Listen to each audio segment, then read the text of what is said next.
Technology has changed the world in many ways. Today we're going to discuss how technology changed the U.S. military. We're going to talk about ground warfare and communications with you. Let's start.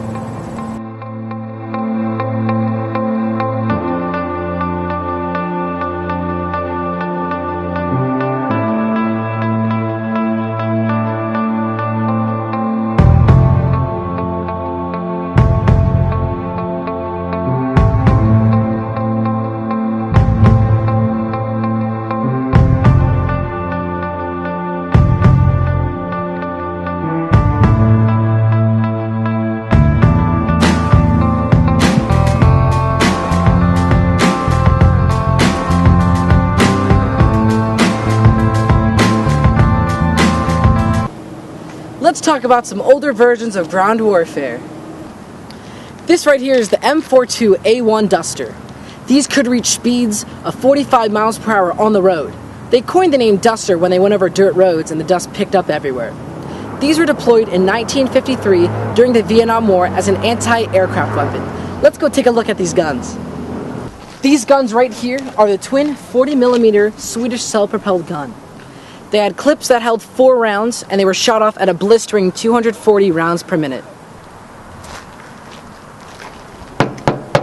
You hear that? These tanks were equipped with 0.3 to 1 inches of hard metal, which acted as a great barrier. They could take light gunfire and even some explosive damage. At the beginning of most battles, soldiers were getting hit with bullet fire with no protection. So, in order to get them on the actual battlefield in safe condition, they created the M59. However, these were actually cheaply made due to the fact that their engines were really small. So, in turn, they made them underpowered. So the US Army actually never sent these into battle until they created the M113. Now let's go to Cody and hear about how technology changed the US military. This right here is the M60A3 tank. These tanks are absolute behemoths and have 10-inch thick armored plates, which only allows them to go 30 miles an hour. The M60A3 tank is actually a German-born tank. They took the idea from the T-94 of the Soviets to have slanted hull and slanted armor plates on top. The slanted hull and armor provided for better protection, as the projectile wouldn't hit a broadside, but rather would hit something more slanted and glance off, thus deflecting the damage of the actual bullet itself. The next thing I'd like to talk about is the technological advancements in body armor. Back in times of World War I and II, our troops used different types of inefficient body armor, such as flak jackets, which were too bulky, and silk vests, which didn't provide that much protection. Nowadays, our troops wear vests made of Kevlar and can also be fitted with a type of ceramic plating that makes our soldiers virtually invincible. See, the best type of body armor is not being seen in the first place. Camouflage has been so advanced nowadays that the military has actually designed and developed a type of invisibility cloak very similar to the one that Harry Potter has. Now let's talk about older methods of military communication. Before cell phones and social media, service members used to communicate from remote areas to home via Military Auxiliary Radio Systems, or MARS, telephone patches. These services were free of charge by ham radio operators who make up MARS. MARS members are people who are interested in providing auxiliary or emergency communications to local, national, or international safety and emergency organizations. Now let's talk about new communication technologies. Due to the limited range of military radios, commanders have a hard time getting in contact with some of their soldiers. In order to try to solve this problem, DARPA, an agency under the United States Department of Defense, is installing communications towers to create a backbone in the Middle East.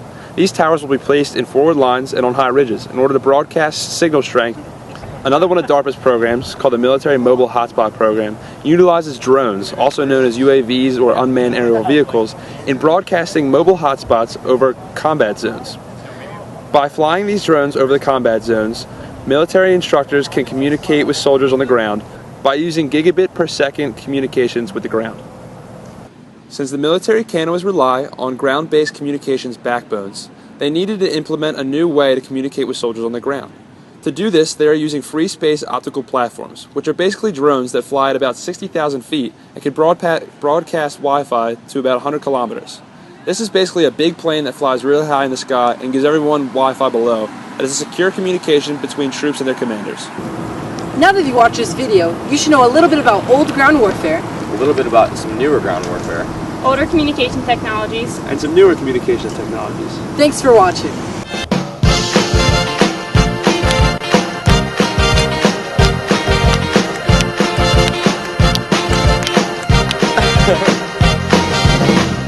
It's not unusual to be loved by anyone. It's not unusual to have fun with anyone. When I see you hanging about with anyone,